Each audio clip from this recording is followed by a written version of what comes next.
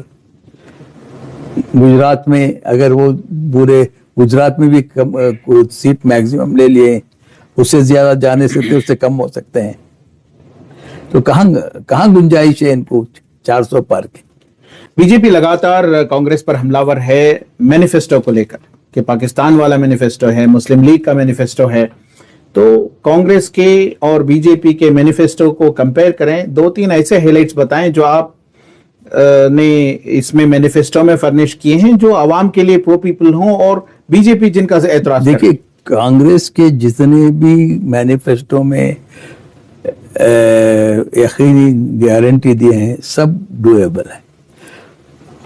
آپ دیکھیے اس میں پہلے جاب کریشن, ہمارا وعدہ ہے کہ جاب کریشن ہوگا. اس میں اپرینٹس ایکٹ جو ہے یہ بہت اہم ہے, یعنی کہ جب جو آدمی کوالیفائڈ ہو جاتا ہے تو اسے اپرینٹس آٹومیٹک دے دیا جائے گا اور اس کو سالانہ 1 لاکھ روپے اشور کیا جائے گا, یعنی وہ بے روزگار نہیں رہے گا. اسی طرح سے جو ہے اور پھر 1 لاکھ روپے ہر گھر کی عورت کو, یعنی 8,000 روپے مہینہ وہ ملیں گے. یہ تو گارنٹیز ہیں. اس کے ساتھ ساتھ جو کانگریس مینیفیسٹو میں ہر میدان میں انڈسٹریز میں ہم کس طرح سے آگے بڑھیں گے, جاب کریشن کس طرح سے کریں گے, یہ پورے مینیفیسٹو میں کچھ 25 یا 26 گارنٹیز ہیں وہ ہم امپلیمنٹ کریں گے. سر آپ کو لگتا ہے کہ کانگریس نے مینیفیسٹو میں اپنے کیا کوئی اہم چیز ہے جو چھوڑ دی ہے؟ سی اے اے کو کہیں فرنش بھی نہیں کیا ہے. بی جے پی میں اہم مدعا ہے سی اے اے, لیکن کانگریس نے اس کو چھوڑ دیا. کانگریس نے چھوڑا نہیں, کانگریس کا سٹینڈ از کلیئر ہے. ہم سی اے کے اور این آر سی کے اس کے ہمارے فیور میں نہیں ہے. وہ ہمارا آلریڈی ایک سٹینڈ لے لیے ہیں, تو اس میں بار ریپیٹ کرنے کی کوئی ضرورت محسوس نہیں ہے. اور جو کانگریس کا مینیفیسٹو بنا ہے سوچ سمجھ کے, جیسا کہ یہ انپٹس لیا گیا ہے. یہ جو راہل گاندھی کی یاترا تھی, دونوں جو ان کا جو انٹریکشن تھا گراس روٹ لیول پہ, وہاں جو لوگوں کے توقعات تھے کانگریس سے, وہ سب اس میں انکارپوریٹ کیا گیا ہے. کانگریس کا مینیفیسٹو ایک ایسا مینیفیسٹو بنا ہے جو 5 مہینے لگاتار انٹریکشن کی, سارے ملک میں انٹریکشن کر کے بنایا گیا مینیفیسٹو ہے. تو ہر طبقات کے اس میں ایڈریس کیا گیا ہے. سر ایک اہم سوال, یہ دیکھا جاتا ہے کہ چاہے ڈی مونیٹائزیشن ہو یا پھر ان سائنٹیفک جس کو کہا گیا, لاک ڈاؤن نافذ کیا گیا کووڈ کے ٹائم پر, اور اس کے بعد پھر ڈی مونیٹائزیشن ہے اور کئی الیکٹورل بانڈز ہیں, کئی ایسے قوانین B J P government Modi کے اقتدار میں لاتی گئی جنہیں اپوزیشن نے, خاص کر کانگریس نے بھی جو ہے سیویئرلی کرٹیسائز کیا. اب کانگریس کے ایک لیڈر نے کہا تھا کہ اگر کانگریس اقتدار میں آتی ہے یا انڈیا الائنس اقتدار میں آتا ہے تو مودی کو پروسیکیوٹ کیا جائے گا.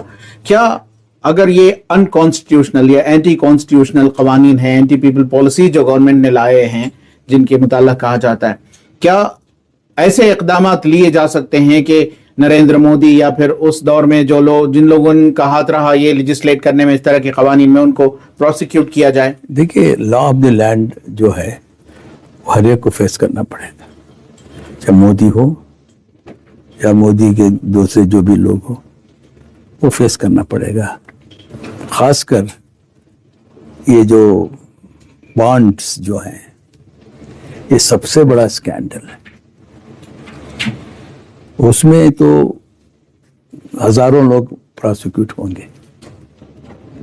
اس طرح سے جو ڈیمونیٹائزیشن ہوا ہے اس میں کم سے کم 3 لاکھ کروڑ کا گھپلا ہوا ہے. تو یہ ایک ایسٹیمیٹ تھا کہ ملک میں 3 لاکھ کروڑ کی بلیک منی ہے، اور انہوں نے کہا ہم اس لیے ڈی مانیٹائزیشن کر رہے ہیں کہ 3 لاکھ کروڑ کو ہم حاصل کرنا ہے، اور انہوں نے وعدہ کیا تھا کہ 3 لاکھ کروڑ آئیں گے تو ایوریج 15 لاکھ ایک ان کے بینک اکاؤنٹ کو ٹرانسفر کرے گا، یہ آن ریکارڈ انہوں نے کہا۔ اب وہ 3 لاکھ کروڑ کہاں گئے؟ تھے تو صحیح، ساری دنیا میں بلیک منی رہتا ہے، تو یہ ٹو دی لاسٹ پائی آپ کو ڈی مانیٹائزیشن کے پیسہ آ گیا، تو یہ 3 لاکھ کروڑ کہاں گئے؟ آپ نے لوگوں کو دھوکہ دیا ہے، آپ ڈی مانیٹائز کیے، اس سے بہت سے نقصانات بھی ہوئے، اس کے باوجود بھی 1 روپیہ کا فائدہ نہیں ہے، تو کیوں کرے؟ اس کی کون ذمہ داری؟ ذمہ داری تو اٹھانا پڑے گا، قانون کرے گا، ان کی جو کیا گیا ہے اس کا اکاؤنٹ دینا پڑے گا کہ 3 لاکھ کروڑ جو آپ کہتے تھے، خود بی جے پی کہتی تھی کہ 3 لاکھ کروڑ پیسہ آئے گا ڈی مانیٹائز، اس لیے آپ نے ڈی مانیٹائز کیا، تو پیسہ تھا، آیا ہے اور گیا کہاں؟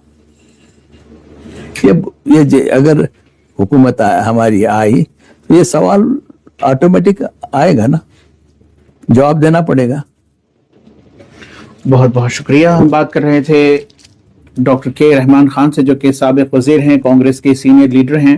ان کا کہنا ہے کہ بھارتیہ جنتا پارٹی پورے ملک بھر میں بوکھلاہٹ کا شکار ہے، جس کے نتیجے میں اپوزیشن پارٹیوں کے بڑے بڑے لیڈران کو، چیف منسٹرز کو اریسٹ کر رہی ہے، الیکشن کمیشن کو اپنے ایک ڈپارٹمنٹ کے طور پر کام کروا رہی ہے، اور اس کے علاوہ پولرائزیشن پر آمادہ ہے۔ لیکن اس کے باوجود ان کا کہنا ہے کہ جو نفرت کا بازار اور محبت کی دکان کا جو نیریٹو شروع کیا گیا تھا، یہی کامیاب ہوگا، نفرت کا بازار بند ہوگا اور محبت کی دکانیں کھلیں گی۔